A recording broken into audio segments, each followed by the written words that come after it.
Welcome back to the Colors Are Correct podcast. My name is Max Sternberg, aka Wounded Satellite, and I'm joined today, of course, by my beautiful co-host, Max P. the Italian Man. You want to tell him what we're doing today? Yeah, we're going to go through a breakdown of what happened at Silicon Dynasty 2, go through some of the top 16 lists, hear Max's experience trying to fight his way through that tournament, and then we're going to look at some exciting news from Eminence and what may be a paradigm shift, in my opinion, of the whole CDH world. So that's going to be fun. Yeah, really like what they're doing there. It's exciting. It's really, really exciting. Yeah, I think it's going to take CDH to another level, frankly. And I didn't even hear about it until this morning. So, and I am hyped. I think it's going to be awesome. Got the emotions running through you on that one. Yeah, exactly. Yeah. So, but before we get into that, before we go jump on the hype train and get all excited and ramped up, let's talk about Silicon Dynasty. Okay, so you want to jump right into top 16, go through those real quick, and then go from there to talk about the new Eminence announcement. Yeah, let's do it. Let me pull it up here. We'll go kind of quick through most of these decks. I mean, there's a couple spicy ones that we'll spend a little more time on, but some of them we've gone over enough times. And if you haven't heard us go over it, go back and watch pretty much any breakdown. You'll see what we talk about in terms of decks like Tibet and so on. But yeah, so number 16 we have Wyatt with Thrasios Vile Smasher. So this has historically been the Curiosity control deck, right? He's not on Niv Mizzet though. I don't see Niv Mizzet. I don't see Curiosity. I don't see Keen Sense. So this is not Curiosity. No, this is doing the same like Dockside Infinite Mana combos. It's doing Grixis stuff. It gets to be an Adnos deck using all the Grixis lines, your Breach lines, but then you also get to fall back into like Temur Sabertooth Dockside with Thrasios. Okay. It's kind of the vibe I'm seeing from it, which, I mean, it's a 4-color deck. It's got good card quality. It's got good synergy paired with it. Definitely playable. Nice. There's nothing ridiculously spicy from what I'm seeing. I mean, they're on Dosin the Falling Leaf. It's always cool to see. But outside of that, I mean, you could probably guess most of the cards that are in this deck pretty easily. Number 15 is Zephyrus. Yes. So Gavin was the caster for this event, Nomadic Gaming or Nomadic MTG. And I guest casted 2 games during the tournament. One of them I came in like partway through, and then one of them I guest casted the first hour of the top 16 game. And both games had the Zephyrus deck in it, so I got to see quite a bit of it. And the deck is super cool. What I've always felt about Esper is I think Esper is like the most boring color combination. It is generally just like high card quality control pieces, not a lot of synergy, just like doing its thing. Zephyrus kind of flips that on its head. It still gets to be this controlling, decent card quality in a lot of realms, but it has just insane synergy using, some of the cool cycling pieces from Lord of the Rings, like Eagles of the North to trigger your Zephyrus, to then this, he did an interview where he talked about the deck, and he literally compared it to Kingdom, where he was like, you get to cheat on such a crazy mana value going into the Undercity and then combining it with Zephyrus's last ability to reanimate things like Elish Norn and Sphinx of the Second Sun and Toxrill and all of these like very powerful game-breaking effects, Void Winnowers and such. So it's an Esper Reanimator stacks deck, tons of rule of laws, all that kind of thing. You're on your null ride effects. It was super cool to see. I was a huge fan of seeing it play. I believe the guy also writes for TCG Play or something similar like that as well. So he's a known guy, and like obviously it put a ton of time and thought into this deck. It was really cool to see it run. Yeah, it's one of these West Coast specials. Like it's you don't see it on the East Coast. You see it in some online tournaments. I've played against it a few times, but it's definitely a West Coast special. And that's kind of the cool thing about West Coast is you do have some of these crazier decks you just don't see. They definitely push the envelope. Moving to number 14, Ori is actually our friend. This is Doom. Yes. Yeah. So Ori putting up the top 16. Awesome blue farm player. This is his main. He's played it for a long time. I think the only somewhat unusual thing about his blue farm deck is he is a big fan of Supreme Verdict over Deluge. But that's, I think, the only thing that's really spicy. He's on both Lavinia and Boromir. So really like doubling up on that protection effect. I know Waffle's been pushing for like the Boromir effects really hard in Blue Farm lately. So I don't know if Ori has adjusted that at all, if he was on those cards before, but a super well-known Blue Farm player, really skilled on the deck, and super cool to get to meet him for the first time and see him put up a top 16 performance. Very well done. All right. Number 13, we have Rogsai, and I don't think there's anything it's particularly Rogsai. spicy in here. I'm just looking to see if there's anything. I mean, there were 3 Rogsai decks. Yeah, it looks pretty stock. I don't see anything out of the ordinary here. We got all our wheels. We got all of our extra I am always spells. curious. Yeah, are they on Born Upon a Wind and all 3? So they're on like 4 essential extra turn effects. Yeah. I'm curious how many some are on. But otherwise, this is super stock. Yeah. Okay. Then we got Thada. Adele.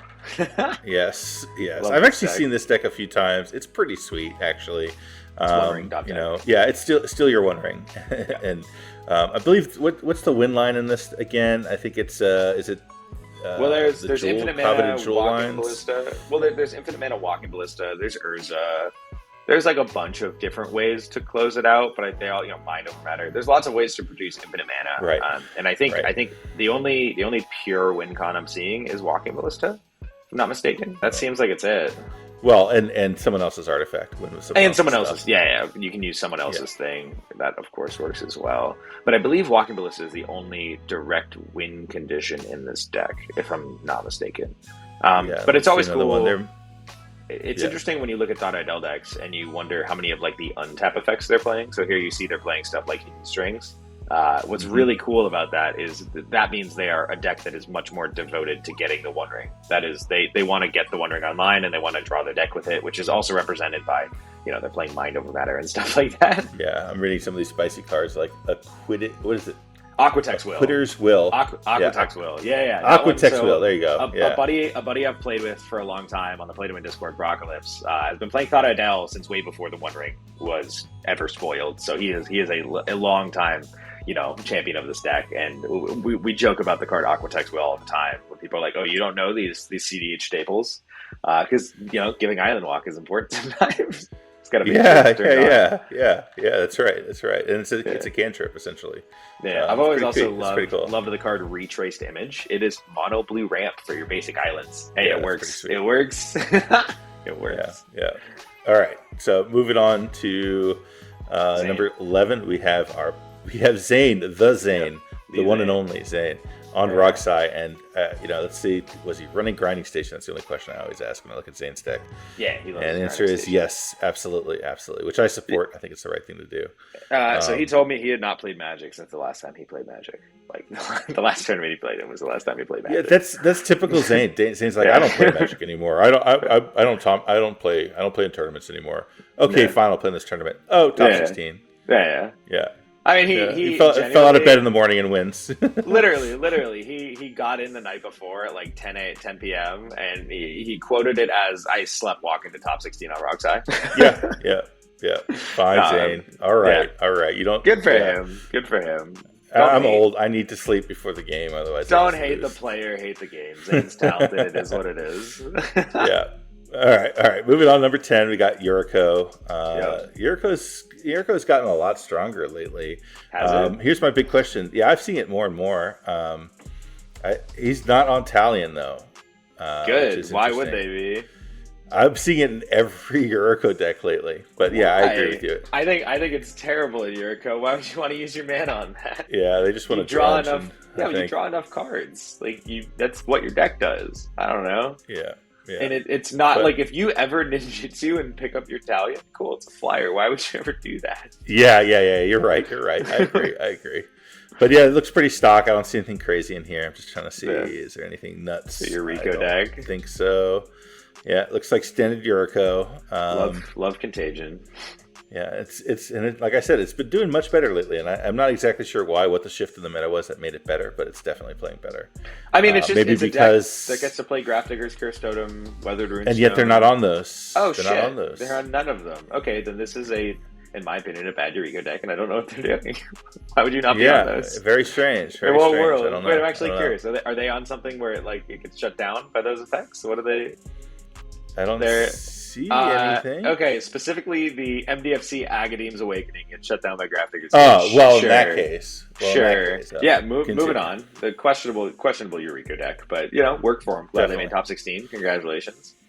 Next we have Tivit. How standard are we looking at? Anything spicy? They're on Fairy Master. First thing I look for Are they on Rest in Peace? That's the first thing I look for. I do. Nope, no Rest in Peace. No Rest in Peace. I do like seeing Fairy Mastermind because this is the deck that's normally on Smothering Tithe, which they are on.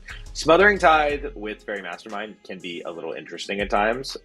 It's not as good as it is in like Rebels Bruce Thrash deck where you can truly go infinite with it, but it is something you can actively do where drawing a card becomes 1 mana with Fairy Mastermind because you make treasures. No Grafdigger's Cage.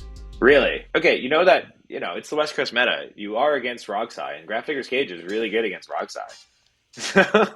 As well as, by the way, Kinnan was the second most played deck in the format right now. And it's Grafdigger's is just so good right now. I don't understand not playing it in a deck that can play it. I just don't. Kind of wild. I don't get it. They are not on Talion. They are on Notion Thief. I have seen less. They're on the Kluge draw engines. They're on the Kluge because they got Archivist, and Fairy Mastermind, and not Talion. And I think Tivit does better with Talion than it does with those two. I agree. I think Talion's a better include there. It makes a lot of sense in Tivit. I think I've heard Comedian talk about Tivit as like when he's explaining Tivit to people, he talks about, I don't know if he calls them the mini Tivits or the little Tivits, but your other cards that produce you additional value, not exactly like Tivit, but they're just these value creatures that help you control and tempo the game. So stuff like Ranger Captain, Talion, things that just produce value can be really, really powerful. And I think that Talion is just like a perfect include for this kind of slower strategy. So I'm surprised to not see it. I'm really surprised to not see it. But otherwise, kind of standard. Yep. Yeah. So moving on to Obnix. All right, I'll let you wax poetic. Go ahead. This was Diggles. Me and him talked about the list a bunch. I guess let me throw up the comparison to my deck. Might be a little bit easier here, so give me just a few seconds. But we did talk about his deck when I met him during the tournament. Super, super nice guy. Really, really awesome dude. This was entirely his own brain creation, so he did it on his own. He wasn't looking at other people's lists when he made it, and he was on a few more of the kind of like slower interactive reactive effects. I told him that I personally feel pretty strongly that the proactive lines just work a little bit better. With that though, we only ended up 18 cards off. And when I say the slower effects, I'm talking stuff like Immolation Shaman, Sardian Avenger, things that do more based on what your opponents are doing. But he killed it this tournament. He actually borrowed my Prosper because his was a little too curled for the foil. So he threw mine into his deck for the tournament. Nice. And he did super, super well. I was the one who guest casted his top 16 match, so I got to see how that one played out. It was really unfortunate. He punted the game away pretty badly. The player before him in turn order was Rog Thrasios, who was going for a Cloudstone Dockside line while he had Discipled Vault and Obnixilis on board, which you just cannot do because Dockside was only producing 4 treasures. And since Dockside was only producing 4 treasures, and he had obviously Rograk and Dockside for the loop, it means that every single additional card you are trying to draw off of Thrasios ends up costing 8 treasures of sacking. Which means for every single card you draw, you lose 8 life, and Obnixilis gets access to 8 cards. So that's nutty. That's not a situation where I feel the need to interact as Obnixilis because he was only at 32 life. So he has 3 draws to find it out to Disciple the Vault to win the game. That's it. And Obnixilis in that time frame gets to draw like 28 cards to find an answer.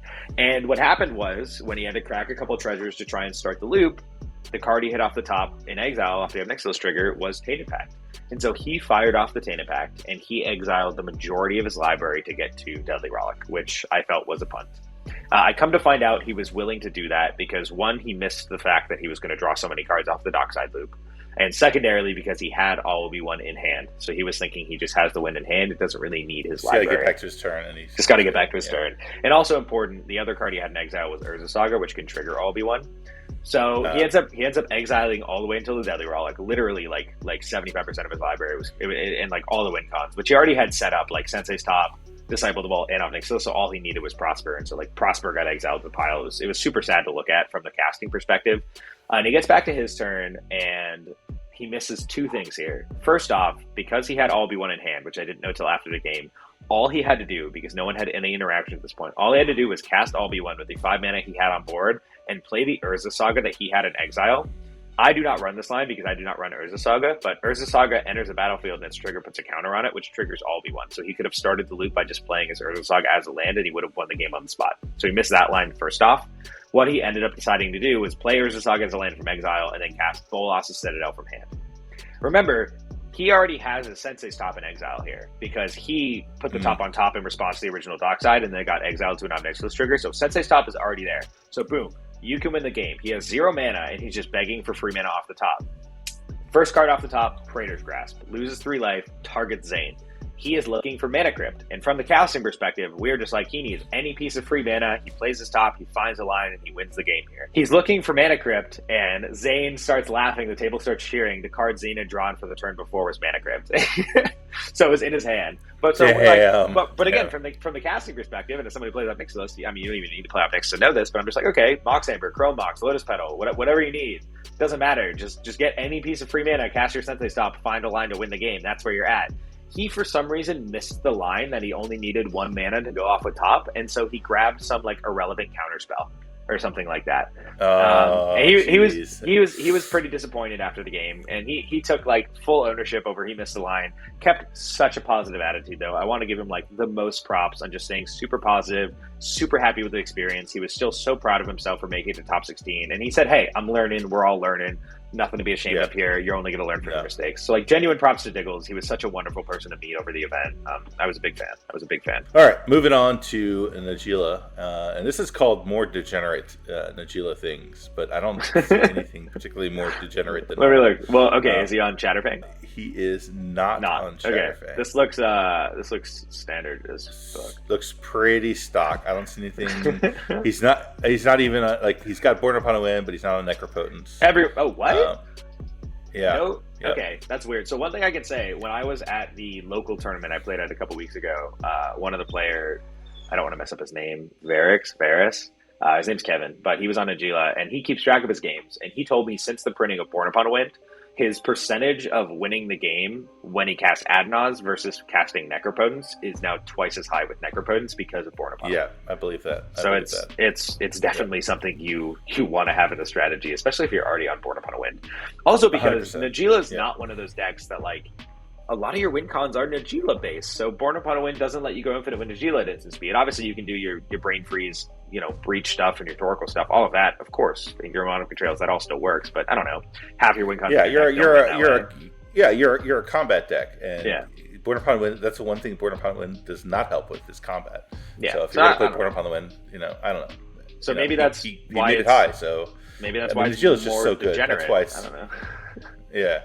I don't know. It feels more like less degenerate than Najila. Yeah, no, I would agree. I think that deck but as you guys all know at this point, having heard our top 15s, I think Max and I agree that Najila is the most degenerate anyway. So yeah, it's the best deck in the format, wins in the most ways, so powerful in everything it does, high quality, high synergy, hard to go wrong with it. It can win no matter what.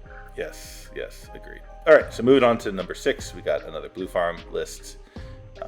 Trying to see if there's anything spicy in here. I don't always see Fairy Mastermind nowadays. That's about it.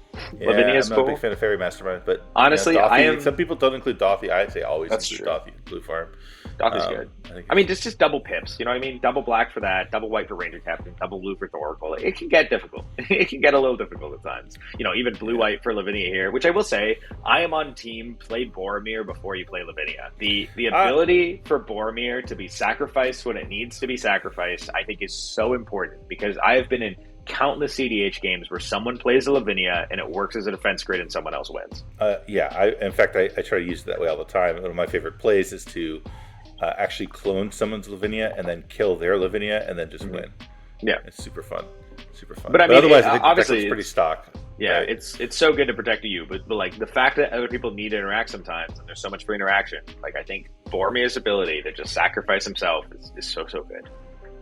Yeah, I mean, I do understand in Blue Farm specifically playing Lavinia, just because I've seen so many games where they land like a turn 1 Lavinia and then they just run away with the game. For sure. If they're in like first seed or second seed. Yeah. But otherwise, I agree with you. Boromir, I think, is just stronger for exactly the reasons you said. They are running Fire Covenant here, which not everyone's running anymore. I think it's good. Yeah. Other than that, stock list, I don't think we need to spend more time on it. So Right, Fire moving Covenant on. is the board wipe where deflecting spot ruins your life. Yeah, yeah. I've had my life both ruined by deflecting SWAT, and I've ruined people's life Yeah. with Yeah. deflecting SWAT Do on you Fire want to Covenant. read the name of the next deck? Okay, hold on. Let me get to it. Huh. Grind Yeah. them into dust. Kin and mid-range control. Duplicated from Wounded Satellite. Yeah. This is Bob. Bob is one of the people I've coached. Super, super proud of him. It was so cool. He is running my exact list, I believe. I don't think there's a single card of difference outside of, I don't believe he is on the Cephalid Coliseum line because I added it 2 days before the tournament. So he probably still has Yavimai Cradle of Growth there instead. But otherwise, this is exactly my list. Something he's been working on over the last few weeks. He originally came to me to want coaching because he was planning on playing this list at Silicon Dynasty. So it was so cool to see him just like absolutely dunk on this tournament. I think going into top 16, he was the second overall seed or the third overall seed. He did super, super well, ended up with 3 wins and like even a tie as well. Played it so well. A couple of really good moments that he talked to me about. And like genuinely, I want to give him an actual round of applause. I'm super, super proud of him. Nice so job, cool. man. It was so Nice cool. job. But yeah, this is my stock cannon deck. Deck's awesome. Spicy includes. We both have this deck as number 2 in the format, so there you go. There you go. Yeah. All right. Moving on. We don't get to say the spicy includes. All right, whatever. Are there spicy includes? No, there's no spicy includes. Perplexing Chimera, Void Winnower, Thorn Mammoth. Stop it. These are not spicy includes. These are stock at this point. Get out of here. Whatever. All right. Get out of here. All right. We got Rogsai. This is called I have turned my back on Big D. I don't know what Big D is. What's Big D? I don't know what that is either. Interesting. This is a Rogsai deck playing Phyrexian Metamorph. This is actually kind of different. I want to compare this one to Zane's. 2 cards. Okay, 2 cards different. That's it. Zane is on Last Chance in Days, and Arya is on Phyrexian Metamorph in the One Ring. Not as different as I thought it was. I agree with the One Ring and Rogsai. Once again, I think the best One Ring decks are the decks that can get it down on turn 1 consistently or turn 2 consistently. 4 mana is nothing to Rogsai. 4 mana is absolutely nothing to Rogsai. 100% agree. 100% agree.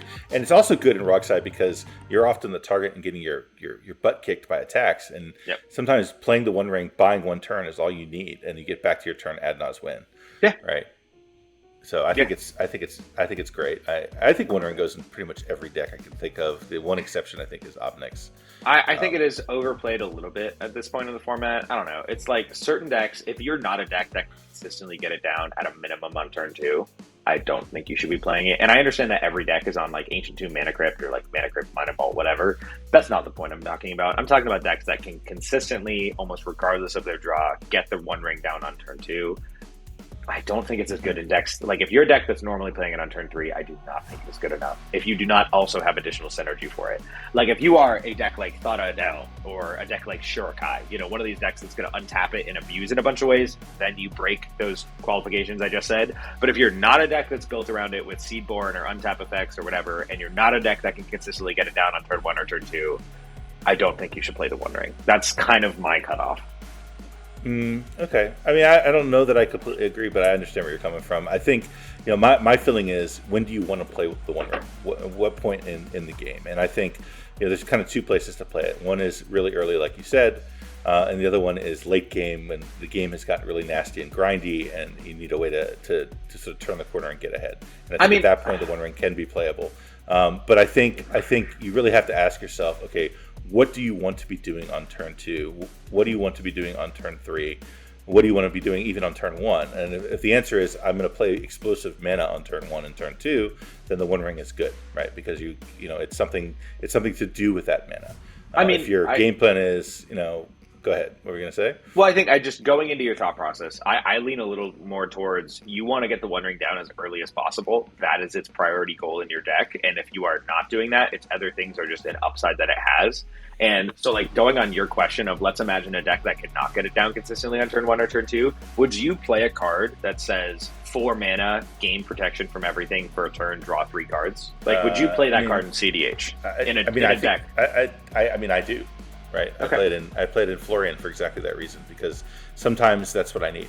Okay. And that's fair. But I understand the thought process. Yeah. So moving on to Atraxa in top 4. This was Frank, a guy I got to meet and hang out with. I slept in their hotel room on Saturday night, and we played CDH until 5 a.m. And I got to win a game at 5 a.m. with this Atraxa deck. Dang. But Frank is so funny. He's kind of like your age, is a little bit of an older guy, just like hanging around in the format. Has like all of the real cards from like the early days. You know, he's got his like 7th edition foil birds and his Judge Guy's Cradle. He just like had, you know what I mean, that kind of stuff. Nice. So yeah, this deck is blinged out, and it's so funny. He keeps it in a 99-cent cardboard box, and the deck's probably worth like $15,000. Yeah, as you do. But his politics are hilarious. He spends the entire game just saying, "I'm playing a casual commander. It's 7 mana." Nice. And he's got all the things. I like every include that I like here. What's his recursion? He's got. I don't see Ewit.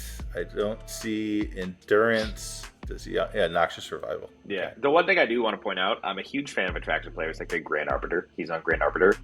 It is such a good silence effect because when you're on Grand Arbiter, you can literally count the maximum number of pieces of interaction you have to deal with. And it also makes your Atraxa 5 mana, and then if you have to recast your Atraxa, only 7 mana. So I think it's a really good include in the strategy, and I'm very surprised that more people are not on it. I know NATO was on it. He was the first person I saw playing it, and I've like preached for it in the deck ever since I saw it played the first time. He's also on Hullbreaker lines, which I know more Atraxa players have been leaning towards nowadays because Atraxa does work as an outlet if you go infinite with colored mana. Yeah, and it's a big mana deck. It's a big mana payoff. It makes sense. To me. Yeah. But also piloting Atraxa finally, you know, I hadn't really had games with it before I played this deck a couple of times over the weekend. It is so powerful, enough where now that people have seen a previous episode, they knew that I put Atraxa at number 6. I would like to move Atraxa up to number 5. I think it is better than Tivit at this point. I feel very confident about that. I think I have Tivit at 6, Atraxa at 5, and then I keep my top 4 the same. Yeah, I still have Tivit as basically 5A and Atraxa as 5B, if you will. It's pretty close, but split I still like Tivit better than Atraxa. But yeah, sadly though, Frank ended up having to leave before the top 4, so this was a 3-player finals that he had to drop from. Wow. Yeah, that to me is crazy. That's totally crazy. I mean, he did tell us the night before. He goes, if I make top, like he literally told us the night before, he was like, I won't be able to stay if I make it to top 4. He wasn't sure he was going to be able to play top 16. There's like an argument mentally for saying if you know you can't stay, you should just drop from the tournament rather than be in top 16. But the one thing I can understand from his perspective is he made money by getting to top 4. You know, he made a few $100s. And so I think there's like absolutely a fair argument of like, you still want to make the money, and that is part of what tournaments are about, is getting there. So like from a sportsmanship perspective, obviously it's great to drop before top 16 or to like let someone else get to top 4. But because they did not split the pot, what I heard from the tournament organizers after is if they had agreed on a prize split, then they could have let someone else join the top 4 pod and just like not get money for it, because the prize splitting would have already occurred and everyone would have been getting equal money from the top 4, so the game wouldn't have technically mattered from a financial perspective. But because they did not split, they couldn't have someone else come into top 4 and have a chance at winning, which all makes sense. It's just like a shame that that's how the finals had to be played out. Yeah, that sucks. That really sucks. And that is the challenge in this format right now. It's just these tournaments take a lot of time and a lot of commitment, and you know, especially for those of us who have families and other commitments outside of the game, that could be really tough. So I get it. Still sucks though that it's a 3-person final, but it is what it is, I guess. Yeah. Moving on to number 2, we get the deck that I also got to guest cast for twice, which is Rog Thrasios, the one that went with the Dockside Cloudstone loop. Which on that game, by the way, the when they ended up winning was after their Dockside was exiled, they untapped in their following turn, and they just had the Sticker Goblin in hand, which I didn't realize also works with Cloudstone to go infinite. So that worked fine, and they were just like, okay, I had the backup in hand. It's all good. Yeah, in a lot of ways, isn't this kind of like Kinnan plus red? This deck is sort of Kinnan plus red. It's very devoted to infinite mana combos. I mean, obviously, you see your Temur Sabertooth Dockside. It's got a ton of Cloudstone lines, where then you could win through like Twin Shot Sniper as well if you want to go direct damage. You have your Endurance lines. You're on, you know, reduction like Biomancer's Familiar if you have to go in a grindier plan. But yeah, I mean, you have Kinnan Basalt, you have Temur Sabertooth Dockside, you have Cloudstone Dockside, you have Sticker Goblin Dockside. It's on a lot of good stuff to get there. A lot of ways to do it, and it just makes a lot of mana. Can grind with Thrasios if it needs to, and eventually finds a combo to win the game. I was really surprised to see Dowsing Dagger. That was like a super cool include. Yeah, love that. Love it. I don't know if that's really good enough. Like I was a little surprised to see it. It was already on the battlefield when I hopped into the like guest casting role for that game. I was like a little surprised, but I mean it's working for him, and they killed it with this deck. They were just destroying people. It was awesome to see. That's awesome. I like to see it built this way as well, because I've kind of been this believer lately, without seeing a lot of Roggrass decks be played, that why would you be playing Teamer with Rograk if you're not on Polymorph? Because Dargo just gives you so many combos. But I mean, seeing it built this way, where it is just kind of infinite mana combo dot deck, kind of similar to like Kendrick, Yes. but you get the Thrasios plan and you get these Cloudstone plans. Rograk enables those really well as well. I think this is a beautifully built deck. I think it's a really, really cool strategy, and I want to give Teamer Thrasios a little more credit. If it's not Dargo. 100% agreed. I love this deck.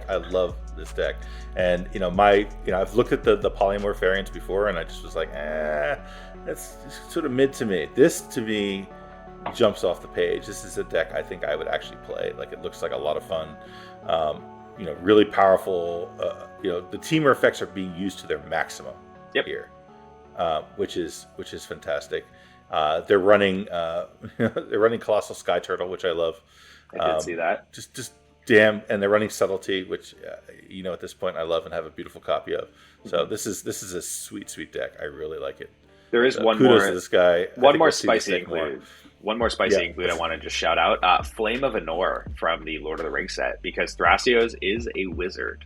So therefore you get to choose 2 modes instead of just one. Yeah, target player draws 2 cards, destroy target artifact, or Flame of Azure deals 5 damage to target creature, and it only costs 3 mana. So that is pretty sweet. I like it.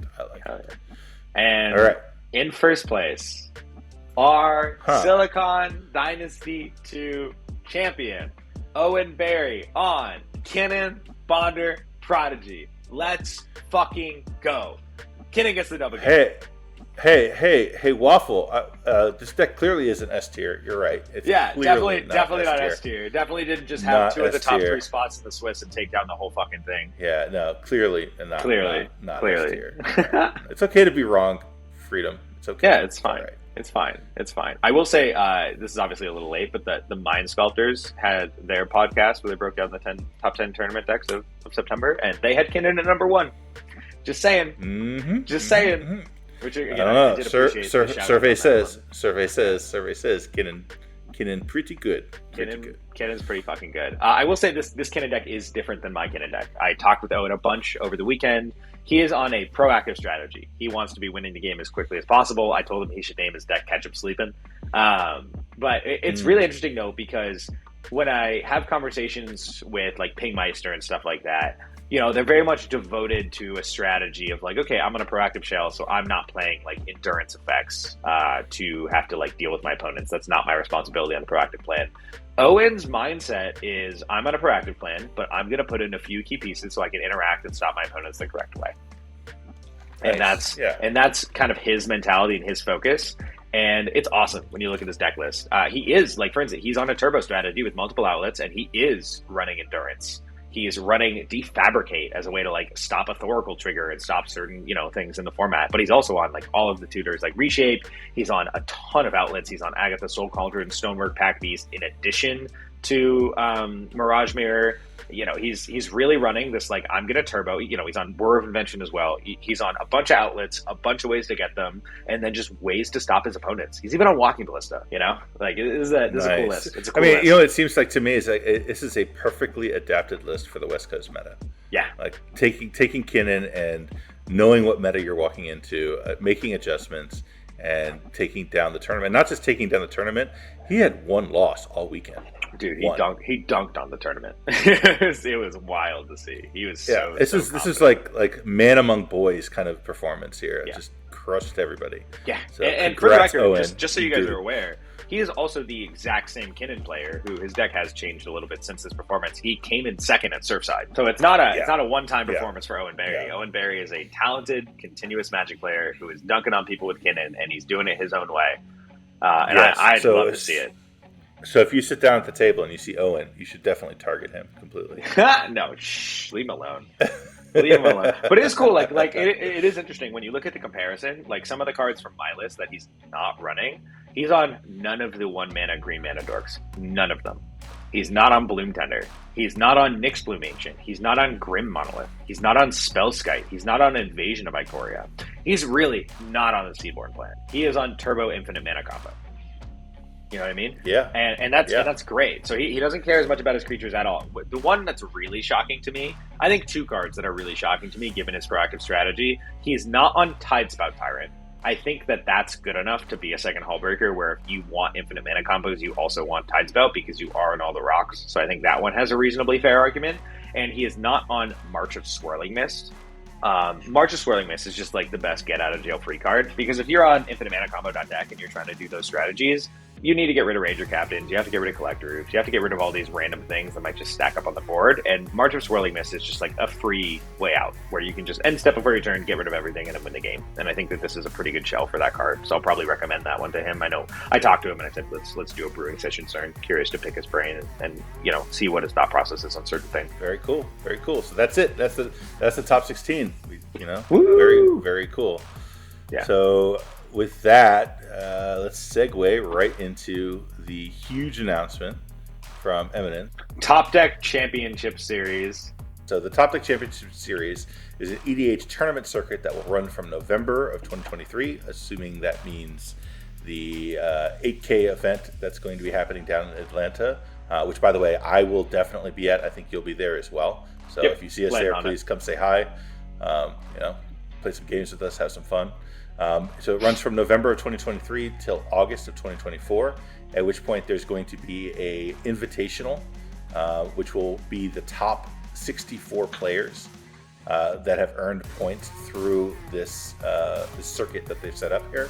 And those 64 people, there'll be a $10,000, at least minimum $10,000 prize pool for that event in August.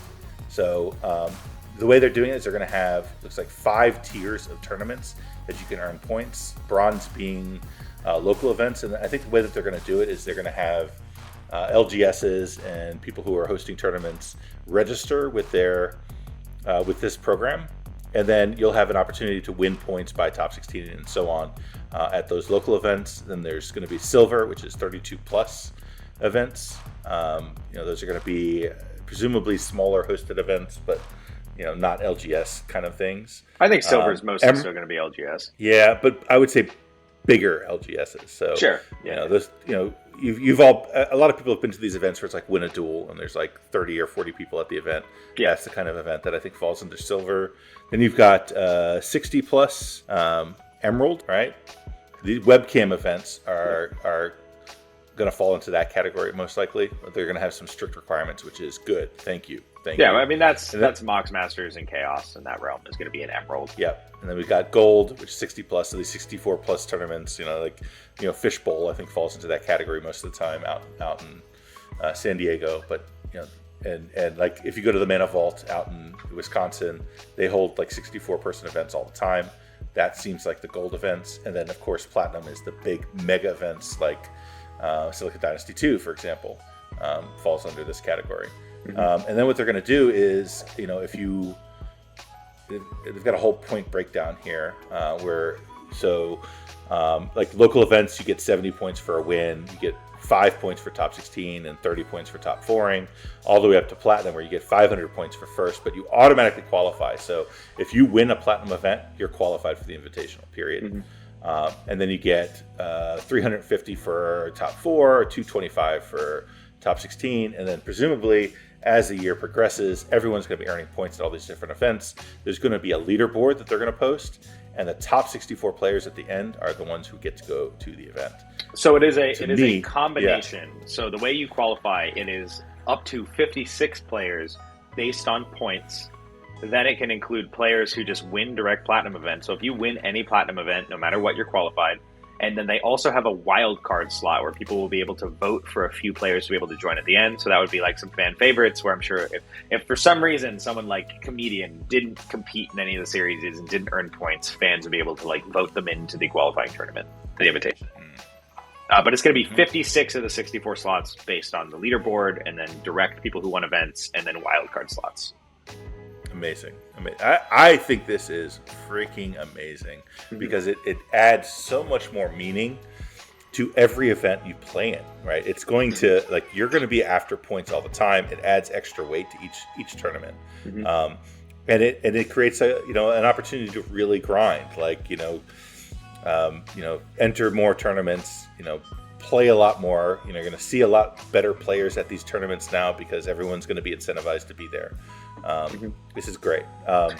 One of the things this is also really smart. I think this is also really smart for Eminence because, it really is going to drive up participation, not just in terms of players, but also in terms of, LGSs and so on. They're going to be incentivized to host these events more often. And I think it's fantastic. It really creates sort of a Eminence ecosystem, if you will, beyond just, the advantages of the Command Tower software. Now you've got like a whole environment to play in that's all beneficial. So it's one of the things I really appreciate about it is that it's not just your cumulative points for across everything you do. It's limited to your best 3 results for platinum, your best 3 results for gold, your best result for emerald, your best result for silver, your best 5 results for bronze, which means it doesn't put people in these like arena MTGA style grinding situations where it's just, the more you play the better you'll do, which obviously the more you play the more likely you are to have more points because you will have more better performances on average. Obviously, that's correlated, but it's not just, I played in every single event, so I'm bound to make it there, even though I'm a bad player. It still is going to push people to just have specifically good results, and it doesn't just mean that someone who isn't able to go as much isn't going to make it because everyone has more points by going to more events, because you can only have so many different events included into your points ranking. So I do really appreciate that they did it that way, because I don't think it's correct for people to just be like, I played every possible event this year, so I qualified.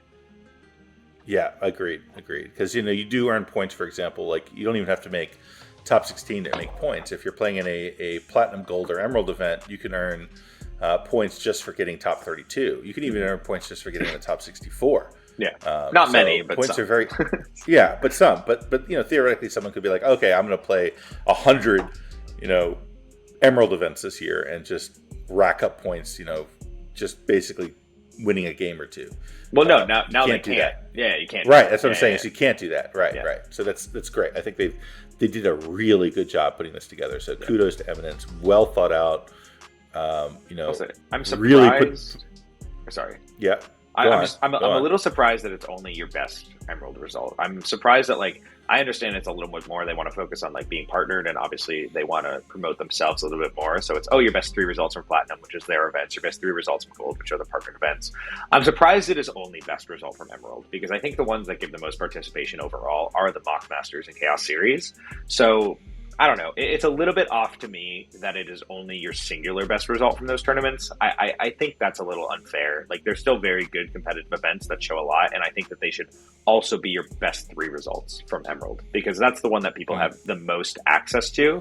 And so I know they have to push for their own events, but, a lot of people can't travel several times a year to go to tournaments. And so Emerald is the one that gives everybody equal accessibility because it is an online event.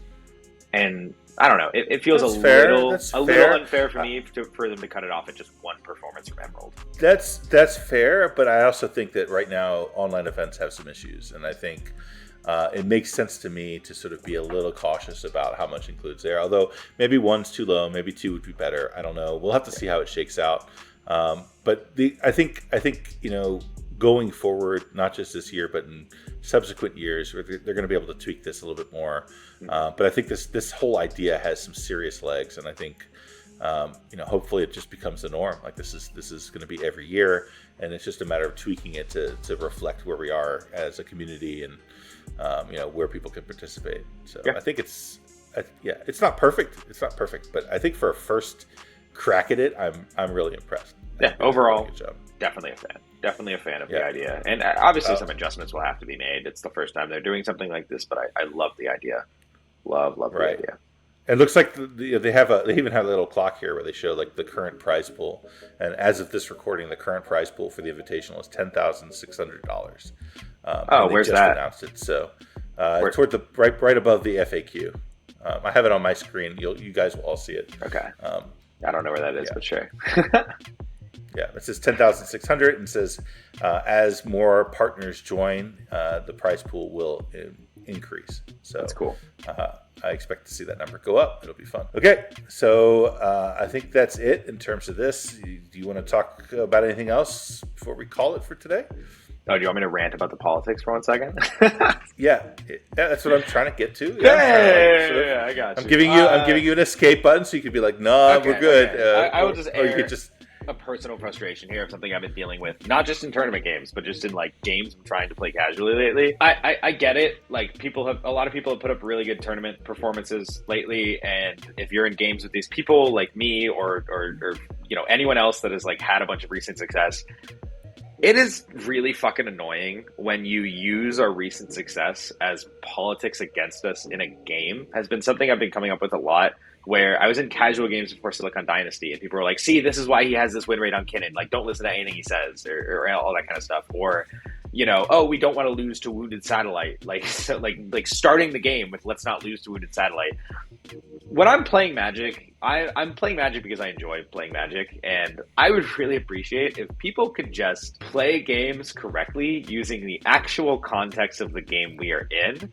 Just because I have had success in tournaments does not inherently make me the threat, regardless of the current context of the game we are currently in. It's kind of irrelevant, and it's just really annoying, and it's come up a lot lately, and it's actually very frustrating. And like yesterday, it came up several times when I'm just like trying to have fun, casual games of Magic, and it really takes the fun out of Magic. Like when I'm playing CDH, I play CDH because I enjoy the game and I want to have fun just jamming CDH. That's why I'm not always playing in these games that are like on a clock or legitimate tournament practice. I'm just trying to like have fun and jam games, and it feels really shitty to like not even be able to just have fun games of Magic and feel like I have to politic and fight for my life in like any random casual game at this point. So I don't know. If you hear this, just recognize that like we're all the same variants. We're still just drawing cards off a deck. Like, I don't know.